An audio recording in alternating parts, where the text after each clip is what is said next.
referenced the Super League, of course, John. Your and Super League. My Super League. And I'm hoping to get some special McAngles from you. I want to hear your take from your perspective. We'll come back to that later. But of course, this was sort of decided as a point of discussion because Gerard Pique did an interview on Twitch last week where he said this in the context of conversations about the Super League and a wider conversation about the evolution of football. Gerard Pique said, you have to try to modify rules that have been established for many years and change them. I understand that it's difficult. It happens in all sports. You have to find a way to attract attention. And he goes on. He said more in his interview. It wasn't just that. It wasn't just tied out trope of being like, kids don't like football anymore, so you have to tear the building down. Right? So here's the thing, though, John Mackenzie, because I know that you had a birthday recently, as did you. Happy birthday to you both. Thank you, John. Yeah. You're elderly now. You're the same age. You're old men now. We're 2 weeks apart. You wouldn't understand what the kids want in the way that me and Florentino Perez do. And I always come back to this thing. Do you remember in the Super League week, which was a great week? That was a great week. Fun week. It was fun, wasn't it? Such a good week. It all started and then it all ended in a week, that week. But halfway through the week, actually just right at the end, the evening before the whole thing collapsed, Florentino Perez went on television in Spain and said lots of stuff. And social media was ablaze with mockery and, understandably so, because obviously within the context of that week, this conversation seems a bit weird. One of the things he said, which was treated, I think, with a fair deal of suspicion and skepticism, but also, I think, a bit unfairly, was the idea that maybe we could consider shortening the game of football. Or I know that FIFA at the moment are currently doing tests around stop clock and 60 minutes, because to be honest, like most football games, the average amount of football that is actually played is around 60 minutes and not around 90 if you take out all the time that the ball is out of play.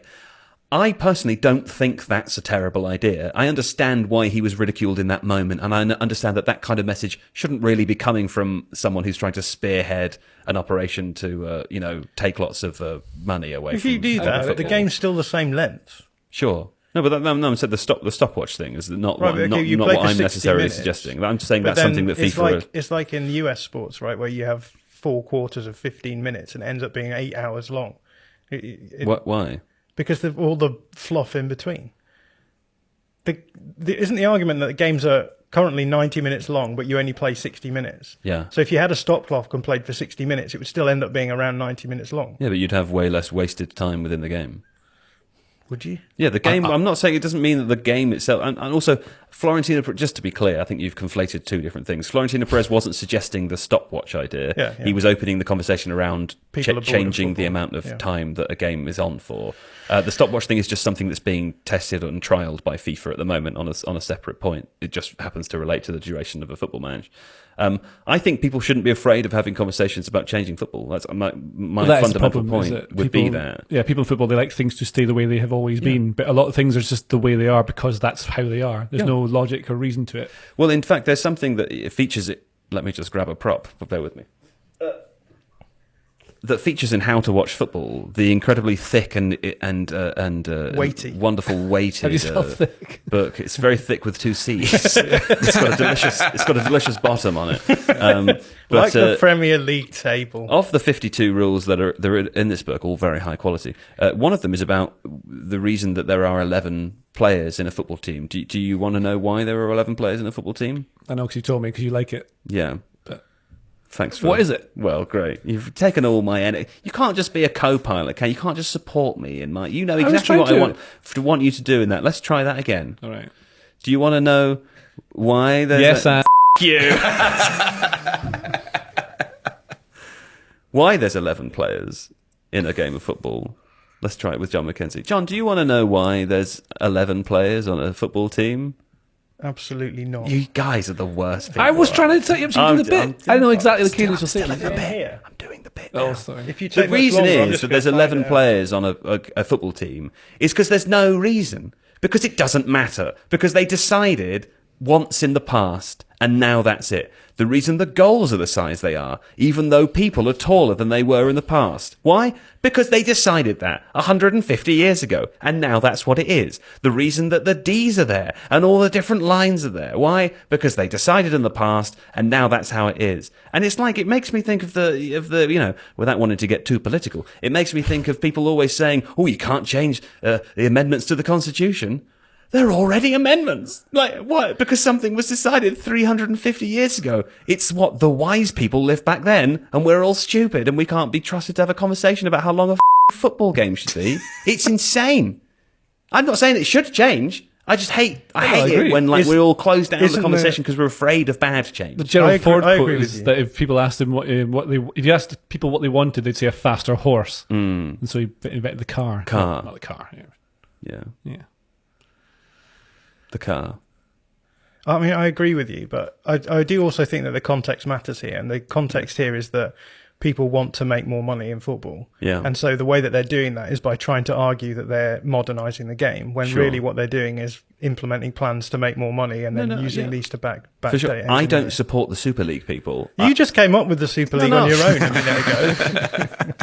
All I'm saying is that I wish it wasn't Florentino Perez leading that conversation. I wish that the conversation was being led by other people and was a progressive and interesting conversation, and was one that we weren't afraid to engage with. Seb, 100%. It matters who leads it. So we had the situation last year where we were listening to someone either from Real Madrid or Barcelona or Juventus is really the one, because when the kind of the dregs of the Super League conversation were happening, we were kind of hearing about, start the conversation this, start the conversation that. Oh, hang on, I'm just going off to break the club's transfer record, and now let's come back and talk about how unsustainable our footballing model is. I get aspects of it. I understand the need to question UEFA's hold over the game and their monopoly of decision making. But if you're going to weaponize a conversation or an argument like kids these days don't want to do that, don't have a 65-year-old white guy doing it. Sure. Like, you need to invite those other voices, because otherwise it just seems like self-interest. So, for instance, the rehashed version of the Super League is now under the kind of the PR management of a company called A22. And that's a sort of an attempt to rebrand the intentions behind it. And then 2 days ago, Jean Laporta is being quoted as saying, and we're going to get €1 billion. And you just think, you can't win this argument with these people, because there's just no way out of this kind of a perpetual cycle of greed. And my club must be here because, much as you're saying, it always has been. Therefore, it must always be. And it's just, you have to look at it from the outside at what your framework is with something like the Super League. Like, who is it benefiting? Who is actually, if you want to talk about the interests and the habits of Generation Z, maybe get someone from Generation Z to talk about that. Maybe do some research. Maybe back up your thinking. Maybe provide some support to the claims, which without that do just seem like, well, we can make all of this money, so why shouldn't we? I love that you used the words Generation Z in that, because I don't think anyone from Gen Z has ever described it as that. But I'm 38 years old. That's what I do now. This is me. Do you want to hear some fun facts about the A22? Yeah. Yes. It carries traffic from London to the Eastbourne area of the East Sussex coast, in which town it ends. That's good. Yeah. Much as the Super League would carry financial benefits to all parts of the game. Yes, all the way to East Grinstead, where it went in 1718. It's a really handy metaphor. Very handy. Yeah. It very much is, yeah. Anyway, fine. Any suggestions for things that you'd like to change? Now we've decided that it's fine to have changes. Do you want to change anything? Maybe what you do is you, rather than putting all the biggest clubs in the world in the same league, you do it like when you have the most fun playing Pro Evo or FIFA, where you have to push a random button to choose the team that is in the league. So every year it's different. I really like a 6-year, 7-year reset where every 7 years, every contract ends. Maybe they just create new clubs and don't have any of the old ones currently, and you just have like the blue club, the red club, the stripy club, yeah, polka dot club, and then players have to play for them. Yeah, like it's a World Cup. I'd call mine the best club. And what colour would yours best club be? Black. Yeah, of course. Yeah. black, and they're all wearing hoodies. They're all wearing hoodies on the pitch. Do you know, someone stopped me in the street the other day and said, "Oh, you're wearing your uniform." I said, "These are my clothes." You do wear the same clothes every day. Anyway, you got any changes you want to make to the game? I would probably change the host of the Tifo Football podcast. I don't see why it should be you all the time. Who would you change it to? Someone made that decision 350 years ago. I think we should have a healthy and honest conversation about change. About change. It's funny how when you change the context, fear of change does become a yeah. Okay. If you like this video, please consider subscribing to the channel. The Athletic is home to some of the world's best sports journalists, including David Ornstein, Daniel Taylor, Ollie Kay, Amy Lawrence and Rafa Honigstein.